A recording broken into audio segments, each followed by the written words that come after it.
Class.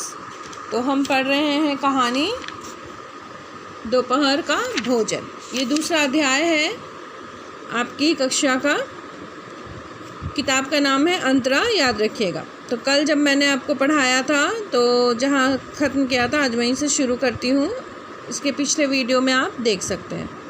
Munshi ji दाल लगे हाथ को चाट रहे थे। ठीक है, उन्होंने सामने की ताक की ओर देखते हुए कुछ हंसकर कहा, बरका का दिमाग तो खैर काफ़ी तेज है, वैसे लड़कपन में बड़ा नटखट भी था, हमेशा खेल कूद में लगा रहता था। लेकिन यह बात थी कि जो सबक मैं उसे याद करने को देता था उसे बराक याद रखता था। असल तो यह है कि तीनों लड़कों में काफ़ी होशियार है, उनका बड़ा लड़का है। उसके बारे में तारीफ़ करते हुए मुंशी जी कहते हैं कि बड़ा बेटे का दिमाग बहुत तेज है, उसे जब भी मैं पढ़ाता था तो वो सब चीज़ें बहुत अच्छे से याद रखता था।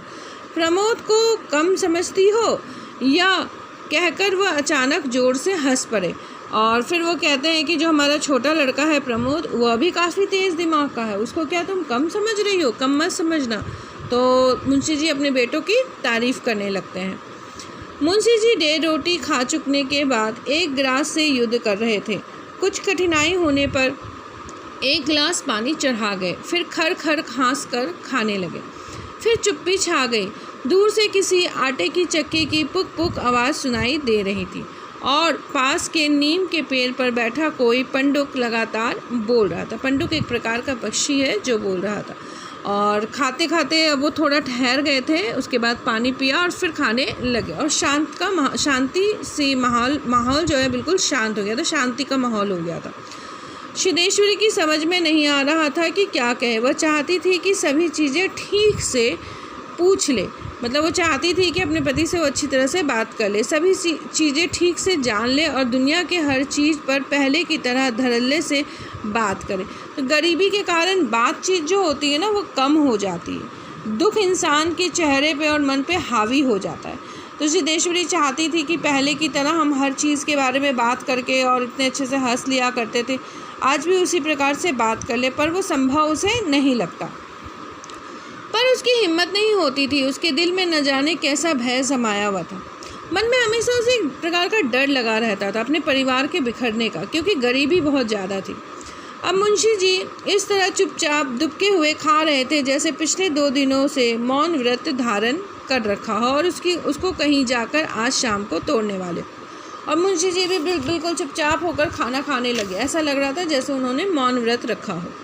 सिद्धेश्वरी जैसे से नहीं रहा गया, बोली, मालूम होता है अब बारिश नहीं होगी।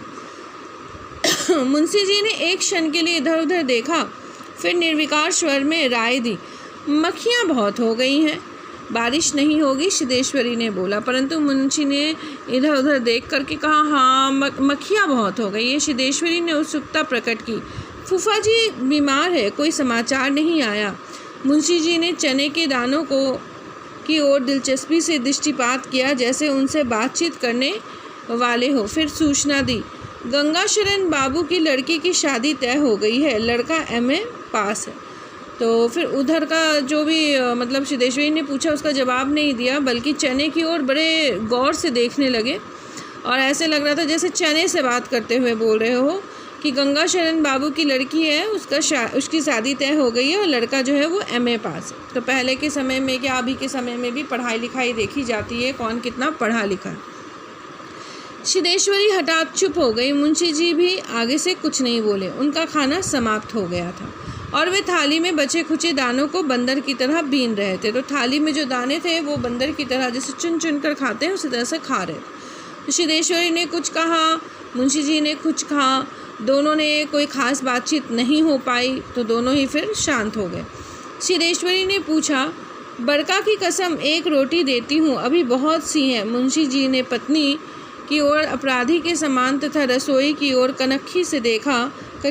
तत्पश्चात किसी घुटे उस्ताद की भांति बोले, रोटी रहने दो, पेट काफ़ी भर चुका है, अन्न और नमकीन चीज़ों से तबीयत ऊब भी गई है, तुमने व्यर्थ में कसम धरा दी। खैर कसम रखने के लिए ले रहा हूँ, गुड़ होगा क्या? सिद्धेश्वरी ने बताया कि हड़िया में थोड़ा सा गुड़ है।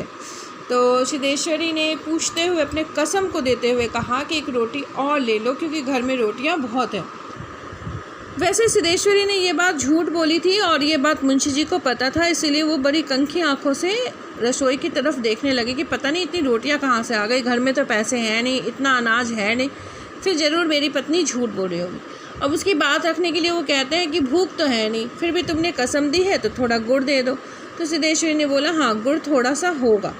मुंशी जी ने उत्साह के साथ कहा तो थोड़े गुड़ का ठंडा रस बनाओ, पीऊँगा, तुम्हारी कसम भी रह जाएगी और जायका भी बदल जाएगा, साथ ही साथ हाजमा भी दुरुस्त होगा। तो उन्होंने कहा कि गुड़ का रस बनाओ। गुड़ का रस कैसे बनाते हैं? गुड़ को ठंडे पानी में घोल कर 2 चम्मच गुड़ डाल दो और घोल दो तो वो गुड़ का रस बन गया, जो पेट के लिए बहुत अच्छा होता है और गर्मी में खासकर पिया जाता है। हाँ, रोटी खाते खाते नाक में दम आ गया है, यह कहकर वे ठहाका मारकर हंस पड़े। तो रोटियां खा खा कर अब मन नहीं करता रोटी खाने का, इस तरह से वो रोटी की बात को टालना चाहते थे तो टाल गए। मुंशी जी ने उत्साह के साथ कहा कि थोड़ा सा गुड़ का रस बना दो और वो पी लेंगे।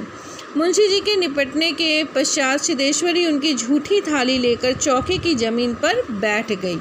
अब जो है बड़ा बेटा खाना खा चुका, मझला बेटा खा चुका, मुंशी जी को भी उसने खाना खिला दिया। अब मुंशी जी की जो झूठी थाली है वो लेकर सिद्धेश्वरी बैठ जाती है। बटलोई की दाल को कटोरे में उड़ेल दिया, मतलब जितना दाल बचा हुआ था बर्तन में उसे अपने कटोरे में डाल दिया। वह पूरा भरा नहीं, मतलब थोड़ी सी दाल थी।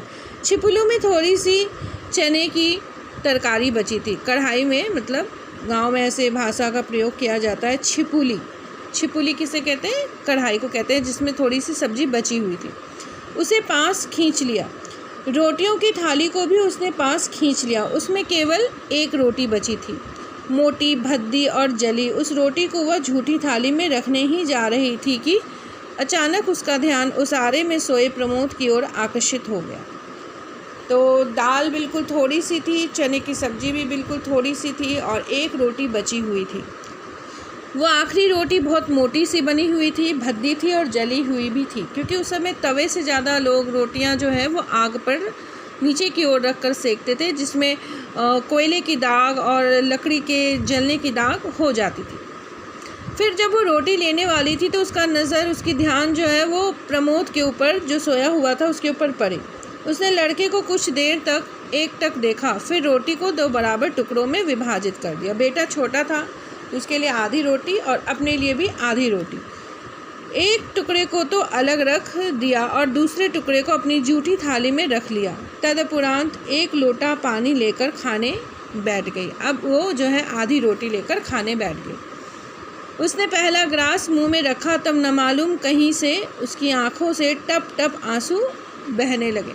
गरीबी इतनी थी कि उसे अपना पेट भर भोजन भी नहीं मिलता था।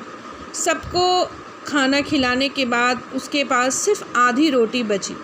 आधी रोटी से उसने एक और तोड़कर जब मुंह में रखा तो उसकी आंखों से उस गरीबी के कारण आंसू बहने लगे। सारा घर मक्खियों से भन भन कर रहा था। आंगन की अलगनी पर एक गंदी साड़ी टंगी थी जिसमें कई पैबंद लगे हुए थे, तो घर में बहुत सारी मक्खियाँ भिनभिना रही थी। घर में पंखा नहीं, घर में साफ़ सफाई नहीं, गंदगी बहुत। तो सर्फ, साबुन, पंखा, ये सब जो है, या मक्खियों को भगाने की दवाई, ये सब पैसे से होते हैं और पैसे उनके पास थे नहीं, तो घर में मक्खियाँ भिनभिना रही थी। और ओसारे पे अलगनी में एक गंदी सी, मतलब तार पे एक गंदी सी साड़ी टंगी हुई थी, जिससे पता चल रहा था कि कितने दिनों से वो धोई हुई नहीं है। और कई पैबंद लगे हुए थे। पैबंद मतलब साड़ी जब फट जाती है तो उसमें एक कपड़े का टुकड़ा लगा कर उसे सिल दिया जाता है।